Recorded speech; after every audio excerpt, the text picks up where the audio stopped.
40 million Americans depend on two reservoirs that just hit record lows. More than 40 million people rely on the water reserves held by Lake Powell and Lake Mead, two of the U.S.'s largest reservoirs that both sit along the Colorado River. But as the American West continues to endure staggering drought, water levels in both of these bodies have reached historic lows. Lake Powell, which stretches along Utah and Arizona, dropped to 3,554 feet this week, the lowest depth since its initial filling in the 1960s. Lake Mead, the nation's largest reservoir by water capacity, is also at its lowest level since it was filled in the 1930s.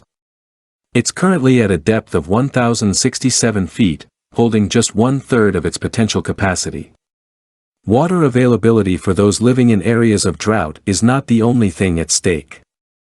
As the water in Lake Mead drops, so does the energy output at the reservoir's Hoover Dam. The Hoover Dam's hydropower efficiency has dropped about 25% in recent years. And federal agencies' projections show that relief won't come anytime soon. We anticipate the elevation of Lake Mead to continue to decline until November 2021, Aaron added. Other large bodies of water are also hurting from drought.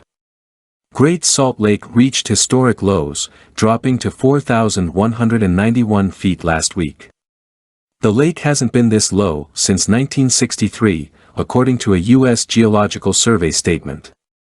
While foreboding, this information is critical in helping resource managers make informed decisions on Great Salt Lake resources, said Utah Water Science Center Data Chief Ryan Rowland in the USGS statement. You can't manage what you don't measure. These water level lows are alarming, but all signs indicate that this is no anomaly. Rather, these levels are the new normal that water management agencies will have to work with and plan for.